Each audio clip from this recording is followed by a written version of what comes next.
Vamos lá, irmãos, vamos retornar? Tempo de vocês tomarem um cafezinho, irem ao banheiro, né? Para poderem voltar conosco aí. Vamos lá. Vamos continuar o nosso estudo falando sobre os partidos nacionalistas.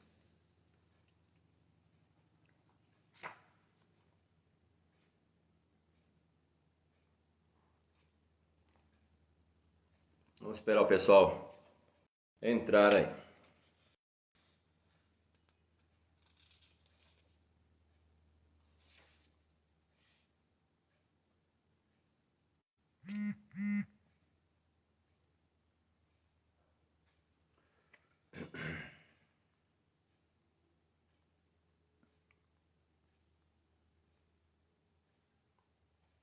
Irmãos, eu falei deste livro aqui, ó.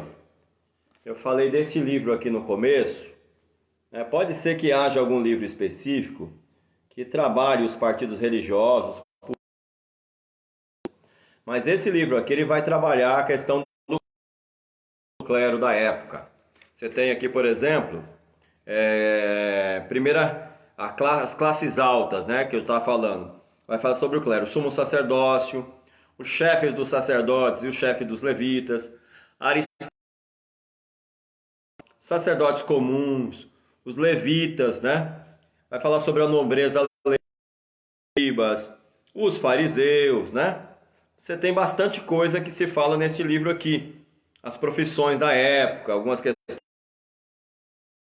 Seria interessante, né? Vai falar sobre os samaritanos, situação social da mulher, né? Esse livro aqui é um livro que eu indico vocês comprarem. Pastor Esmeraldo, tem esse livro, Pastor Esmeraldo? Se não tiver, comprem. Esse livro é excelente, excelente esse livro aqui, tá? Do Joaquim Jeremias. É um livro editado pela editora Academia Cristã e a Paulus. Eu não sei se ainda está editando, mas quem conseguir, compre, porque é um livro excelente, tá bom? É um livro de 515 páginas aproximadamente. Deve estar custando aí, acredito que uns 80 reais, espero.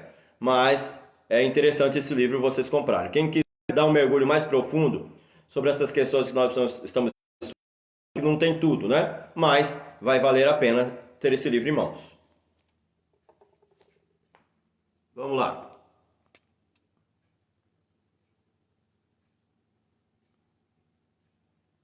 Gi, coloca o link de novo lá no grupo, Gi, por favor. O Cristiane já está conosco. Paulo, vamos lá. Tudo bem? Coloca o link no grupo, Gi, por favor. Vamos lá, vamos falar sobre os partidos nacionalistas agora. Vamos começar falando sobre os zelotes, né? Obrigado, Gi. Deus abençoe. Pode compartilhar aí também gente. Partido de judeus que lutavam contra o domínio romano. Na apostila você tem aí, Partido dos Judeus que lutavam contra o domínio romano, isto é, o domínio pagão, no caso, né? Que seriam os romanos. Na terra de Israel, 6, versículo 15, você tem isso também em Atos 1,13, né? Atos 1,13 aí. Seu ideal era estabelecer uma teocracia. Se existe alguém interessado em Jesus, no Novo Testamento, são os zelotes. Por quê? Eles lutam contra Roma. Político, né? No sentido político, eles lutam contra Roma. Os saduceus deu uma caidinha aí, mas tá tudo bem? A internet parece que deu uma caidinha. Por favor, gente, me ajuda aí. Espera aí, deixa eu...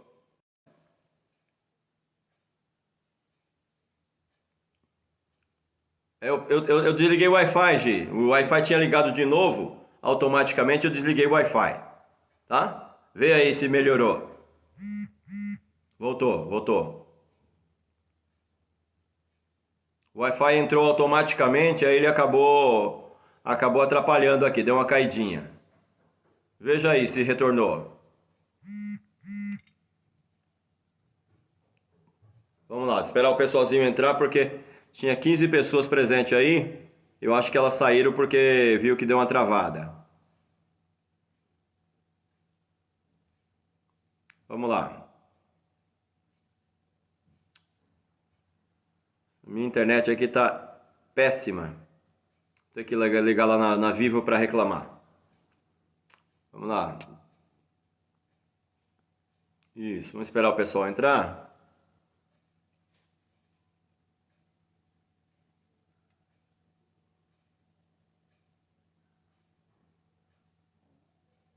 Melhorou? Melhorou, né? Eu coloquei no meu 4G aqui, meu 4G está melhor do que o meu Wi-Fi aqui, tá bom? Vamos lá. Então, os Zelotes, eles eram um partido dos judeus que lutavam contra o domínio romano. E isso nas questões políticas, né? O interesse principal dos Zelotes era a questão política. Seu ideal era estabelecer uma teocracia e expulsando pela força os dominadores estrangeiros. Você tem isso em Atos 5:37. Se existe alguém, marca a irmã Roseli de novo, irmã Simone, por favor. Se existe alguém que tinha interesse de que Jesus Cristo se tornasse uma espécie de Messias na época do Novo Testamento, são os Zelotes, tá? Os Zelotes, eles têm interesse de que Jesus se torne uma espécie de Messias na época. Vocês vão perguntar, vocês vão ver na leitura do Novo Testamento que muitos pensavam que Jesus fosse um Messias político. E é importante a gente fazer essa leitura de forma atenta, porque os judeus aguardam até hoje um Messias, né? Até hoje os judeus aguardam um Messias. E na época que Jesus Cristo surgiu, eles esperavam que Jesus também fosse um Messias político. Depois que Jesus ressuscitou, aliás, quando Jesus estava ali conversando com seus discípulos, tal, que ele estava para morrer, tal, e iria voltar, e os discípulos estão perguntando: Senhor, é nesse tempo que tu restaurarás o reino a Israel? Essa pergunta, se é nesse tempo que tu restaurarás o reino em Israel, é uma pergunta política.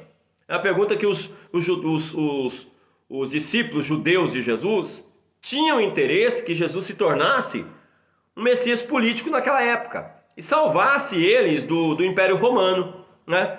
Jesus disse: o meu reino não é deste mundo.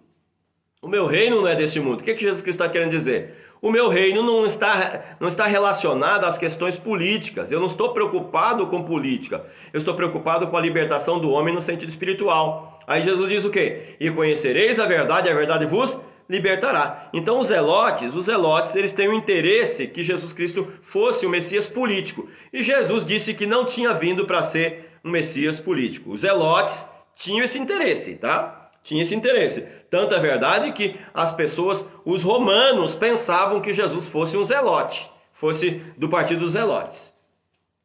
Além desse partido, havia também os sicários, né? Os sicários, eu vou explicar já quem eles eram, que foram os que também se levantaram contra Roma. Mas eles não são citados no Novo Testamento. Os sicários não são citados no Novo Testamento, pois se tornaram mais visíveis depois do confronto, né? Errei aí a fala, dos confrontos contra os zelotes.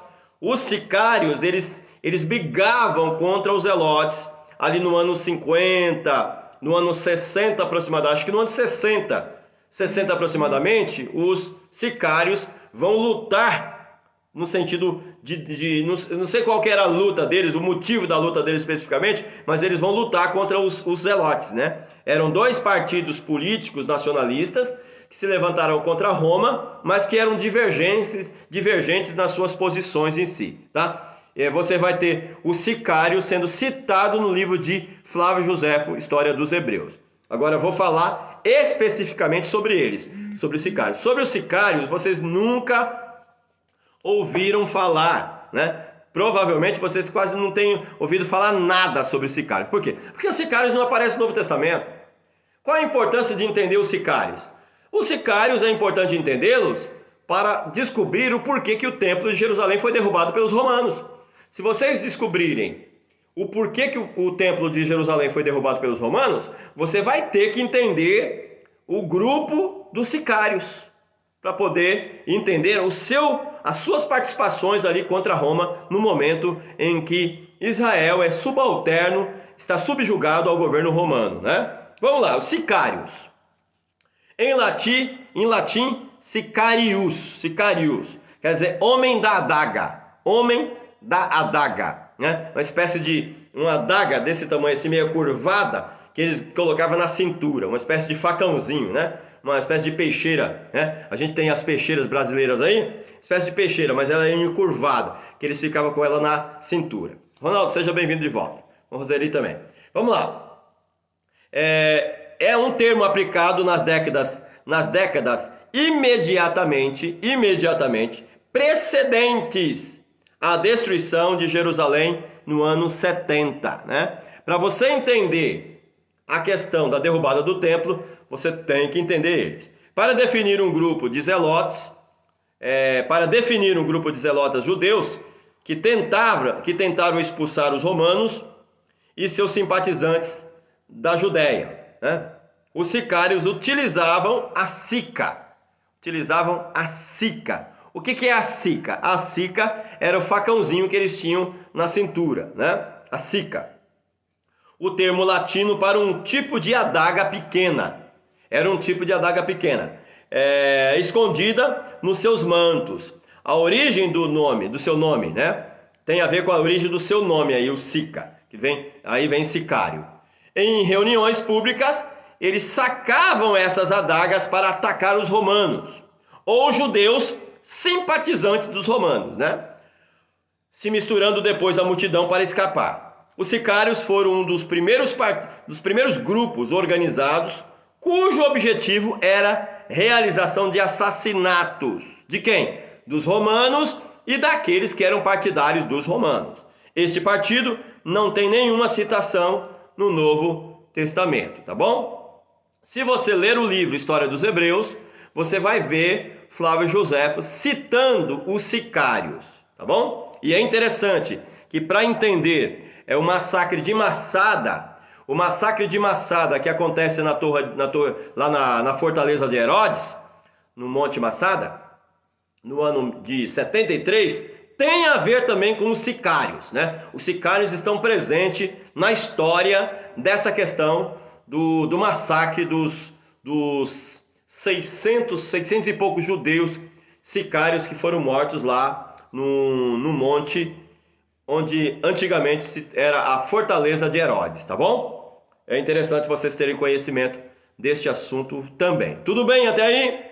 Tudo bem? Alguma pergunta sobre os mestres da lei, sobre os zelotas e sobre os sicários? Se tiver alguma pergunta, aproveite a oportunidade agora. Vamos lá, aproveita aí. Deixa eu arrumar minha mesa aqui que ela está balançando muito e está deixando a imagem tremida, né? Alguma pergunta relacionada a esses partidos?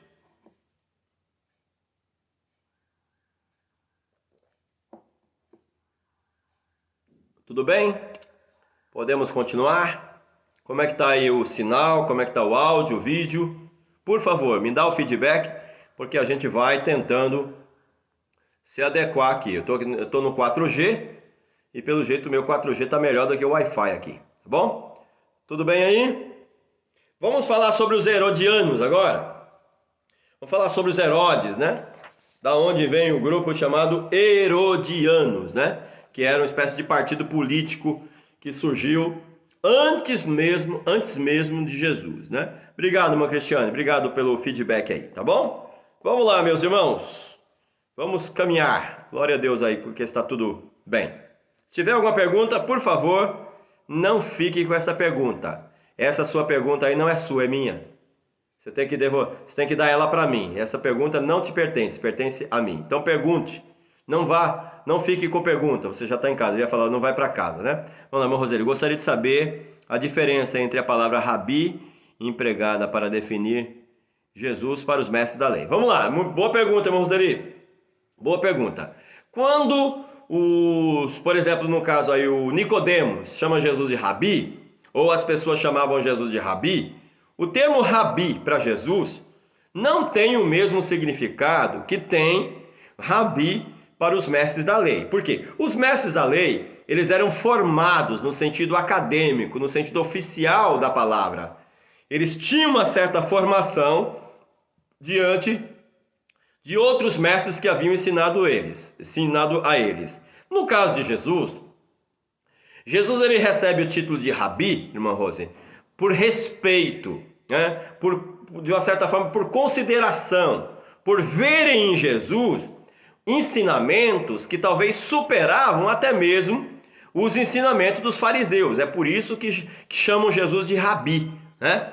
Aí você tem aí essa diferença entre o entendimento de Rabi para Jesus, para o Rabi em relação aos mestres da lei. Essa seria a diferença, irmã Rose, tá? Irmã Roseli, seria a diferença. Jesus não tem formação acadêmica, os mestres da lei têm. Jesus recebe o título de Rabi por respeito, por causa do conteúdo que ele ensina. Os mestres da lei são mestres da lei no sentido oficial da palavra. Eles eram formados, por isso eram chamados de mestres da lei. Tá bom? Tudo bem? Vamos lá. Se ficou alguma dúvida, por favor, pergunte. Vamos falar sobre os herodianos agora. Vamos falar sobre os herodianos. Partido de Herodes, né? Eram judeus que preferiam ser governados por um descendente do rei Herodes, né? Os herodianos, eles eram partidos, foi um partido que surgiu por gostarem da administração de Herodes o Grande. Nem tinha ainda os descendentes de Herodes, que eram políticos como ele era, né? Então eram pessoas que se simpatizaram pelo partido, pelo sistema de governo, pelo estilo de governo de Herodes, que era um homem que estava a mando de Roma, governando Israel. O Grande, no caso, o rei Herodes o Grande, em vez de um governador romano, como Pôncio Pilatos. Obrigado, Josué, pelo feedback. Então, você vai ver aí no capítulo 22, 16 de Mateus, Marcos 3, 6, 12, 13, que Pôncio Pilatos, ele vai se tornar um governador na Galileia, dessa região aí da Judéia, né? E por quê? Porque os herodianos, os Herodes, eles foram depostos do governo dessa região. E Roma mandou um procurador dele, que seria Pôncio Pilatos, que era o romano, para governar aquela região ali. Os herodianos preferiam que os herodianos governassem ali no lugar dos romanos, como aconteceu aí com a chegada de Pôncio Pilatos, tá bom? Obrigado. Aí, vamos ver, Simone. Tá igual o ex-ministro da Educação. Isso, irmã Simone, você pensou igualzinho eu. Igual o ex-ministro da Educação. É mestre só por respeito, porque diploma que é bom. Aí ele ainda tem uns, né, irmã Simone? Ainda tem uns. Jesus não é um mestre no sentido humano da palavra, no sentido de formação. Ele é um mestre por excelência, porque a doutrina de Jesus, ela excede em justiça a doutrina dos fariseus e dos saduceus. Por isso que ele se torna esse mestre por excelência, tá bom? Mas a pergunta foi muito boa, irmão Roseli, valeu a pena aí. Vamos lá. Herodes o Grande, vamos falar um pouco sobre Herodes o Grande. Foi rei da Judéia e ele governou a Judéia do ano 37 ao ano 4 a.C. Ele governou 33 anos a Judéia. Olha só, não é pouco tempo, né? A importância de Herodes no contexto, no ambiente político judaico, ele é importante para a gente conhecer a sua presença naquele ambiente ali, tá bom? Você tem citado ele em Mateus 2, 1 a 22 e Lucas 1, 5. Foi ele que recebeu lá os magos, né, do Oriente, que vieram adorar Jesus. Quando Herodes ficou sabendo que havia um rei, né, que havia nascido lá, né? Que rei é esse? Não conheço outro rei, a não ser a mim mesmo, né? Perguntaram, mas nós vimos a sua estrela, tal. Aí ele pediu para os mestres pesquisarem onde estava escrito na Bíblia, tal, onde que o Messias havia de nascer, onde o rei havia de nascer. Aí quando disseram que era de Belém da Judéia, ele colocou pessoas para perseguir a Jesus, né? E disse para os magos, ó, quando vocês acharem ele e adorarem ele, fala para mim também, porque eu quero ir lá adorar. Ele queria era matar Jesus. Foi ele que ordenou a morte de muitas crianças de 2 anos para baixo para tentar matar Jesus, para tirar Jesus do seu caminho, porque ele pensava que Jesus se tornaria um rei no lugar dele. De novo, os judeus esperavam que Jesus fosse o Messias político, mas o próprio Jesus disse, o meu reino não é deste mundo. Eu não vim para governar nada. Eu vim para libertar o homem do seu pecado, da justiça e do juízo. Descrito como um louco, né? Ele é visto como uma pessoa louca, porque ele assassinou a sua própria família e inúmeros rabinos, né? Herodes era conhecido por seus colossais projetos de construção em Jerusalém e outras partes do mundo, né? Herodes ele foi um baita construtor, né? Foi um baita construtor. Se teve alguém que gostava de construção, era Herodes. Herodes, ele construiu uma fortaleza imensa lá em Massada. A fortaleza de Massada, onde aconteceu o massacre de Massada, foi uma fortaleza colossal. Esse homem, ele era ruim, era meio doido mesmo, mas na parte da construção, ninguém fez tanta coisa em termos de construção civil em Israel, senão esse homem chamado Herodes o Grande. O templo, por exemplo, o templo que ele reconstruiu, o templo ficou uma belezura, porque o templo pobre que foi reconstruído por Esdras, Neemias, Josué e Zorobabel, ainda era pobre ali no período ainda interbíblico, mas depois que Herodes assumiu o governo na Judéia, ele reformou o templo para ganhar a simpatia dos judeus, e ele deixou o templo lindíssimo, né? Lindíssimo. Vamos lá, irmão Josué, que Jesus quebrou paradigmas e pagou caro por isso. Verdade, irmão Josué, verdade. Isso mesmo, né? Por conta dessas expectativas, né? Essas expectativas estavam na cabeça de todo mundo e Jesus quebrou esses paradigmas, né? Tem um livrinho chamado Na Contramão com Jesus, da editora Paulus. Eu vou ver se eu consigo mostrar ele para vocês na aula que vem, tá? Na Contramão com Jesus. Quem não tem esse livro, quem nunca leu, irmão Josué, lê esse livro. Esse livro é um pedacinho de queijo com goiabada, para quem gosta. Ou se não, um pedacinho de pudim, para quem gosta de pudim, né?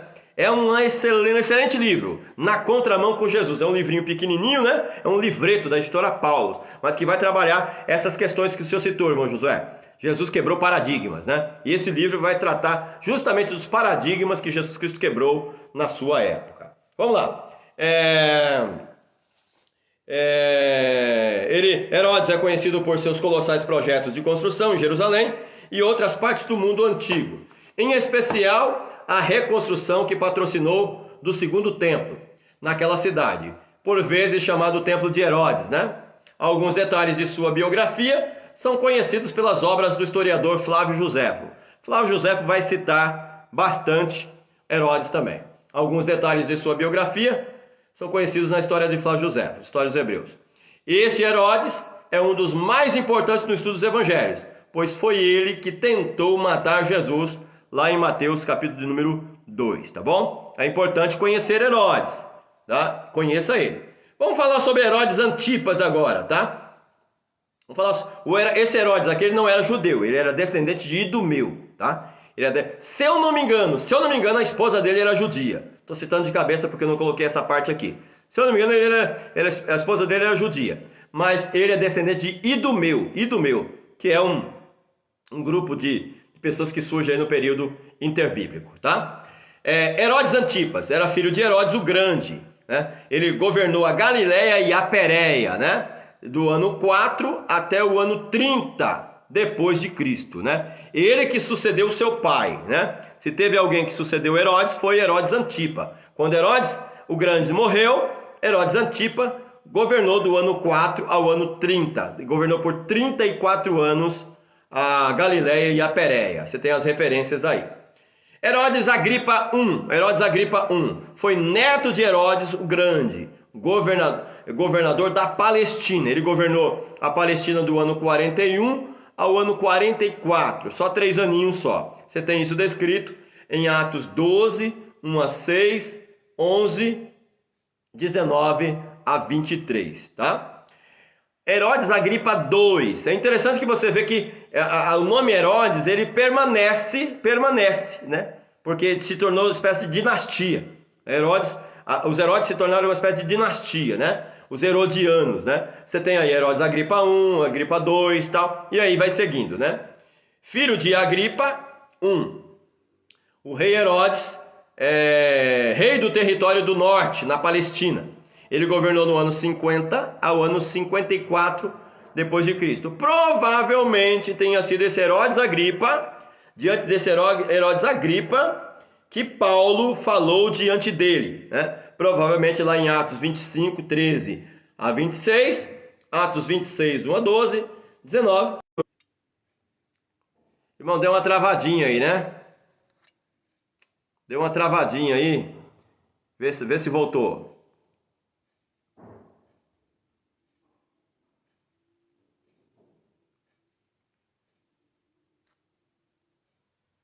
Voltou?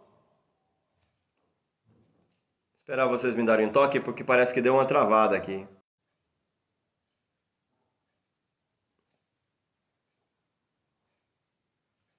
Tudo bem aí? Então, estão me ouvindo?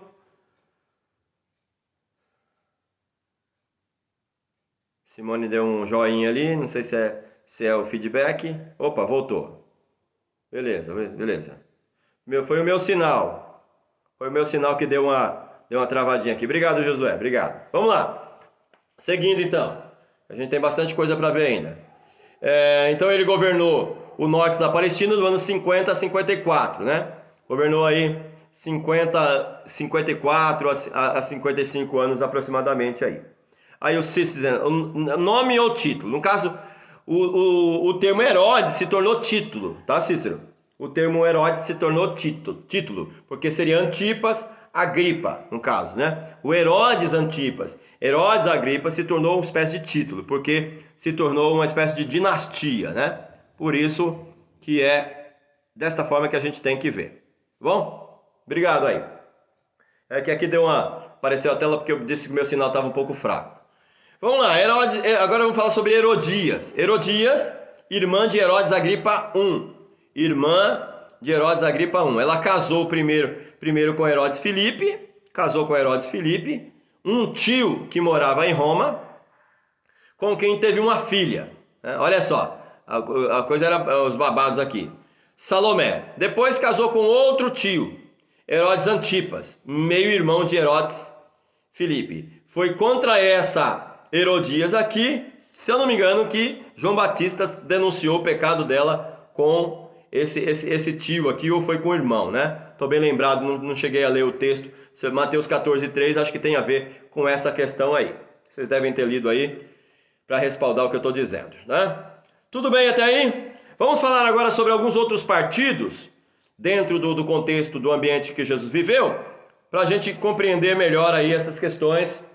Não sei se vai dar tempo da gente já começar a falar sobre a introdução dos evangelhos, né? Mas provavelmente não dê tempo mais. Vamos lá. Vamos falar sobre os samaritanos um pouquinho. Os samaritanos é um outro grupo, não sei se a gente pode chamar de grupo religioso, político, né? Não sei. O termo Samaria é um termo relacionado a uma cidade que se tornou, bem dizer, a capital de Israel, né? Não sei se vocês lembram que lá no Antigo Testamento, na época de Roboão e de Jeroboão, o reino foi dividido em dois, norte e sul. Norte ficou 10 tribos e o sul ficou 2 tribos. Norte governado por Jeroboão e sul governado por Roboão.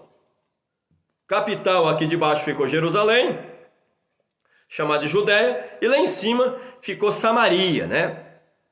Como capital daquela região ali do norte, né? Governado por Jeroboão, né? Então a gente tem os samaritanos propriamente dito. O termo samaritano quer dizer de Samaria. E começa a surgir o termo samaritano neste momento aí, especificamente, por conta da relevância que vai ser dada a Samaria propriamente dita, tá bom? Então vamos lá. Samaritanos, Manativa, seja bem-vindo, meu Alan, seja bem-vindo. Vamos lá, samaritanos, pessoas nascidas em Samaria, região que ficava entre a Judéia e a Galileia, né? Ficava na parte norte. Os judeus e os samaritanos não se davam por causa de diferença de raça, grifa aí, diferença de raça, religião e costumes, tá?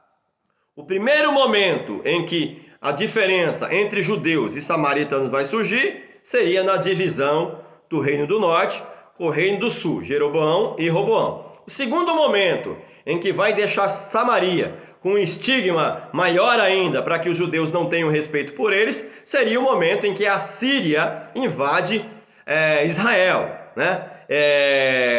E lá em Samaria eles deixam uma mistura de povos, né? Mistura de povos lá em Israel, de Cutá, de Ava, de Servavaim, de Babilônia, né? Um monte de pessoas ali de outras religiões, de outras nacionalidades, que se misturaram com os israelitas, né? Não sei se vocês lembram dessa parte da história. Aí você tem ali o segundo momento em que os judeus não vai querer nem ouvir falar sobre os samaritanos, tá bom? Esse seria o segundo momento. O terceiro momento em que os judeus não vão querer nem falar sobre os samaritanos seria na reforma do templo. Você tem lá o Josué e Zorobabel lutando contra Sambalat e Tobias. Sambalat e Tobias, eles eram líderes de Samaria, lá de cima de Samaria. E já havia uma religião paralela à religião de Israel lá em Samaria, liderada por Sambalat e por Tobias, né? O Sambalat aí, esse Sambalat, ele fez parte do Reino do Sul, esteve presente, se eu não me engano, acho que ele fazia parte do sacerdócio e tudo, mas ele se casou com uma das filhas de Tobias e passou a viver lá no sul, liderando e governando ali uma religião paralela que eles criaram em relação à religião de Jerusalém. É esses samaritanos que Jesus está conversando lá sobre religião, sobre aquela mulher lá. Aquela mulher samaritana lá, ela defende a religiosidade daquela época. E esse templo dos judeus, aí dos samaritanos, né, dos israelitas samaritanos, ele foi derrubado, se eu não me engano, no ano 128 por João Hircano. Aí a religião dos samaritanos, elas vêm dizer, quase que desaparece do mapa. Os samaritanos, eles creem em Deus, são monoteístas, mas apenas acreditam em Deus baseado no Pentateuco, nos 5 primeiros livros da Bíblia, Gênesis, Êxodo, Levítico, Número e Deuteronômio. E a tradução que eles tinham desse texto é uma tradução diferente do hebraico de Jerusalém. O hebraico samaritano lá de cima da parte norte é diferente do hebraico de Jerusalém que os judeus tinham aqui na parte sul. Tudo bem? Perguntas? Tudo bem aí, tranquilo? Todo mundo entendendo tudo? Anotando tudo?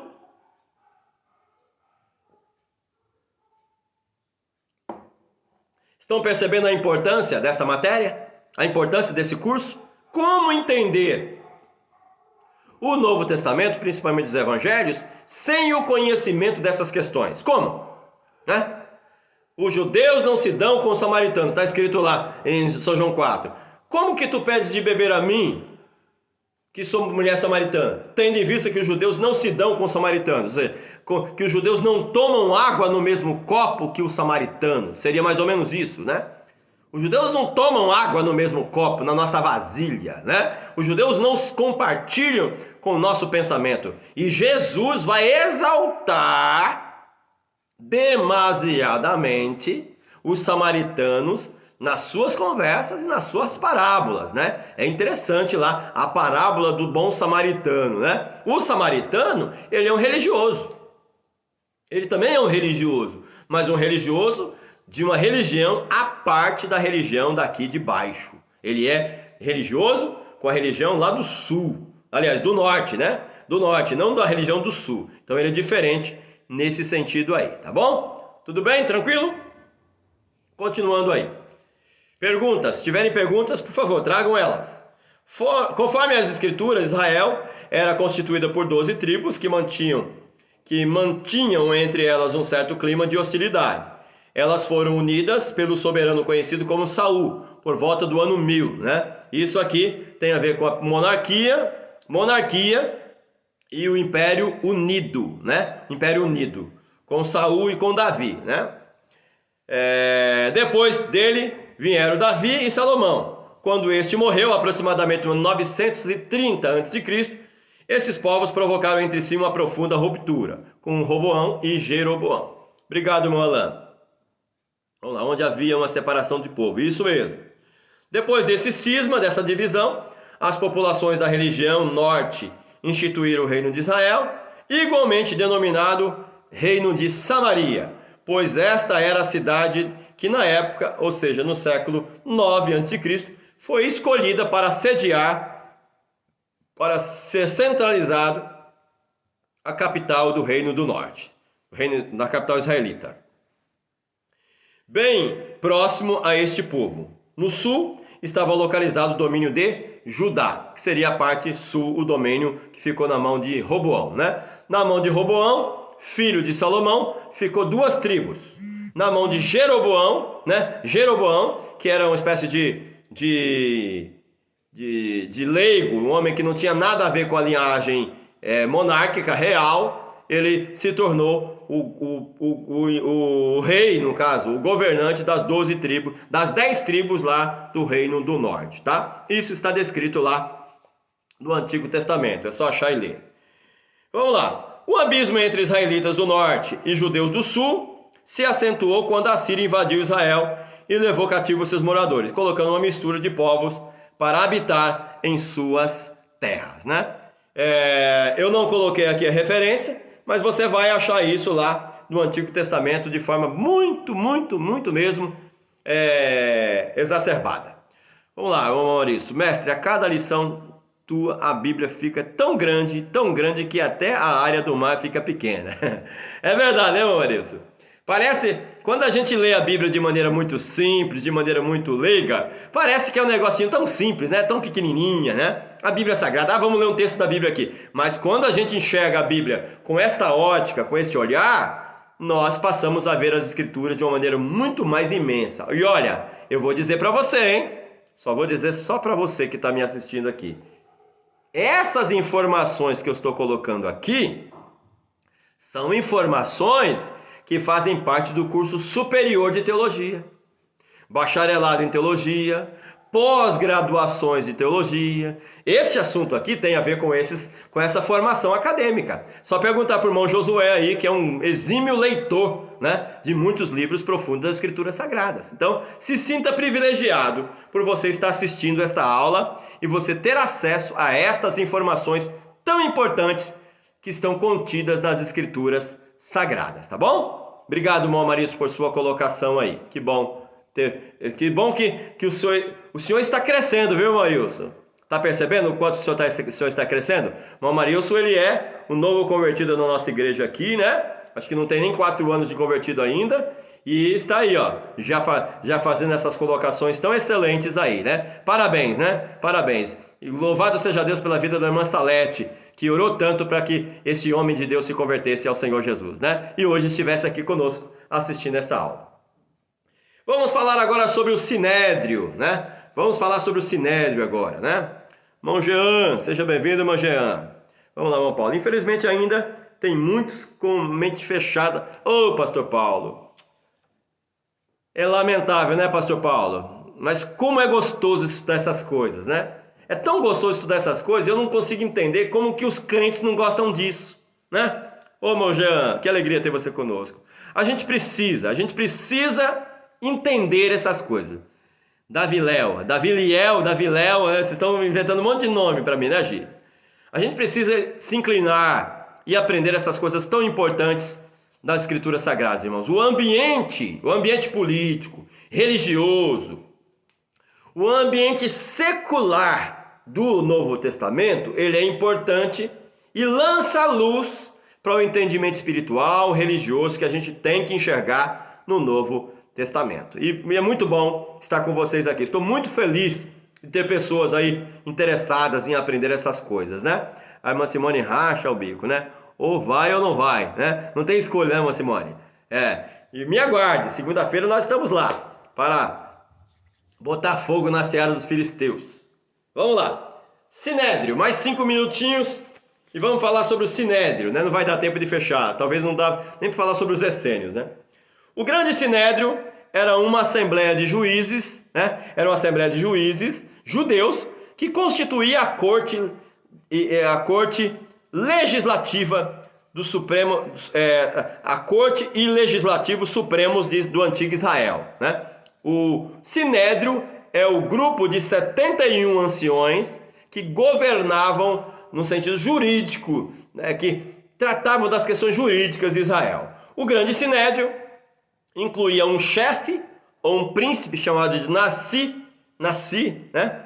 Um sumo sacerdote chamado de Kohen Gadol, Kohen sacerdote e Gadol grande, sumo sacerdote ou grande sumo sacerdote, um Beit Din, que seria o presidente do tribunal, o segundo membro em importância, né? E outros 69 integrantes. Antes da destruição de Jerusalém, no ano 70, o grande sinédrio reunia-se no templo durante o dia, né? Exceto antes dos feriados ou dos festivais e do sábado. O sinédrio foi dissolvido no ano 358 depois de Cristo, né? O sinédrio foi dissolvido no ano 358 depois de Cristo, e cada cidade poderia ter o seu próprio sinédrio, né?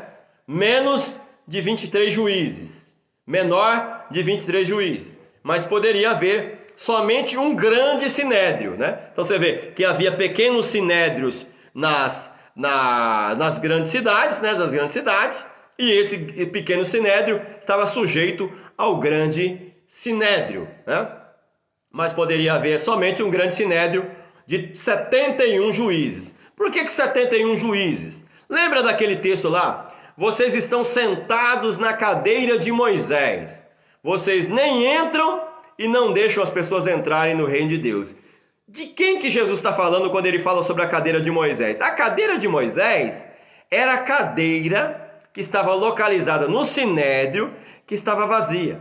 Havia 72 cadeiras no sinédrio. 71 poderia ser ocupada, mas uma não poderia ser ocupada porque era a cadeira de honra de Moisés. O sinédrio, ele surge com Moisés lá no Antigo Testamento, quando o seu sogro Jetro dá a ele orientação para que ele chame, para que ele busque outros homens que possam auxiliá-lo no julgamento de Israel. Moisés vai escolher 71 homens a mais, fora ele, para julgar a Israel. Aí é que nasce o sinédrio, né? Vamos lá, deixa eu ver. Mas poderia haver somente um grande sinédrio de 71 juízes, que também funcionava como Suprema Corte, julgando apelações dos casos dos sinédrios menores, né? Você tem um homem importante que se converteu no Novo Testamento, que era do sinédrio, que era o Nicodemos. Nicodemos, ele fazia parte do sinédrio. Quem mais do sinédrio que se converteu a Jesus? O grande apóstolo Paulo. O apóstolo Paulo também fazia parte do sinédrio. Ele também se converteu a Jesus Cristo também, né? Por isso que Paulo tem um conhecimento elevadíssimo sobre lei, né? Porque ele fazia parte do sinédrio. Ele surgiu com Moisés quando escolheu os seus auxiliares para ajudá-los na condução do povo do deserto. Termo sinédrio vem de sinedrim, né? É um termo que nasce aí com Moisés, tá bom? Para a gente fechar, graça e paz, João Paulino, graça e paz, pastora Mercedes, para a gente fechar, para não ficar para a aula que vem, vamos falar sobre os essênios, rapidinho aqui. Essênios. Quem são os essênios? Os essênios constituem um grupo ou seita judaica ascética. Também é um grupo religioso, mas eu não citei lá junto com o saduceu e fariseu porque é muito diferente. Uma seita judaica ascética, ou seja, separada, santificada ali à parte, né? José de Arimateia, deixa eu tentar lembrar aqui. Isso, José de Arimateia também fazia parte do sinédrio, pastor Paulo. Muito bem, é verdade, verdade. Por isso que entra aí a pergunta do Macedo, né? Fariseu. Verdade, obrigado. Vocês me fazem lembrar de coisas também que às vezes eu acabo não lembrando, né? Obrigado, pastor Paulo. Os essênios constituem um grupo ou seita judaica ascética que teve existência desde mais ou menos 150 a.C., né? Até o ano 70 depois de Cristo. Estava relacionado com outro grupo religioso político, como os saduceus, durante o domínio da dinastia Asmoniana. Os essênios foram perseguidos, retiraram-se por isso para o deserto. Lembra das cavernas de Qumran, que foi descoberta recentemente? Quem morava nas cavernas de Qumran? Os essênios. Graças aos essênios, descobriram muitos rolos de papiro, que trouxeram muitas descobertas religiosas e até mesmo escriturísticas da Bíblia Sagrada, que foi descoberta agora recentemente, né? As cavernas de Qumran, né? Os essênios que moravam lá. Retiraram-se por isso ao deserto, vivendo em comunidade, em estrito cumprimento da lei mosaica, bem como dos profetas. Os essênios, eles pregavam o ascetismo, pregavam que não precisava se casar. É uma espécie de grupo fariseu que se separou do grupo fariseu porque percebeu que os fariseus estavam se perdendo também no meio do caminho na religiosidade que eles acreditavam diante de Deus, tá? Na Bíblia não há menção sobre eles, a gente não tem muitas menções sobre os essênios, né? Sabemos a seu respeito por Flávio Joséfo, historiador oficial judeu, e por Fílon de Alexandria, também um filósofo e historiador judeu também aí da época primitiva, tá bom? Fechamos aqui então a nossa aula sobre os grupos políticos e religiosos, herodianos, etc., desta matéria que nós estudamos hoje. Na aula que vem, na terça-feira que vem, nós estaremos começando a estudar Introdução aos Evangelhos. Os 4 evangelhos, seria introdução aos 4 evangelhos, mas especificamente nós vamos falar só sobre 3, né? Sobre Mateus, Marcos, Lucas e João. Vamos estudar os evangelhos sinóticos, vamos descobrir o que significa a palavra sinótico. Então, por enquanto, a gente estudou partidos religiosos, políticos, todos esses partidos, para compreendermos melhor os evangelhos, né? Aí na terça-feira que vem, nós vamos começar uma introdução aos evangelhos de Jesus Cristo, tá bom? Obrigado por sua presença, obrigado por você ter estado conosco. Quem quiser fazer este curso, oficialmente ainda dá tempo. Dá tempo de participar. Ainda tem mais 6 aulas. Nós estamos na página 7. Página 7, né?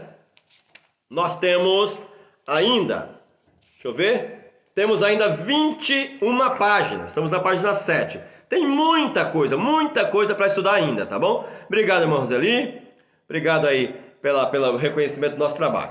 Então, se alguém quiser convidar alguém ainda para poder estudar, para fazer esse curso, ainda dá tempo de fazer esse curso de maneira oficial. Eu mando a apostila, você vai ganhar um certificado digital e outras coisas mais, tá bom? Obrigado a todos, obrigado aí aos nossos amigos que estão conosco aí, irmão Josué, que é amigo de longa data, pastor Cícero e outros, né? Tivemos pessoas excelentes hoje conosco, o pastor o João Paulino, pastor João Carlos, o Amarilson, o Abel, o Egi, Claudinho, Irmã Maria Aparecida, Irmã Simone. Obrigado aí pelo reconhecimento. Se quiserem convidar outras pessoas nas outras lives, convide.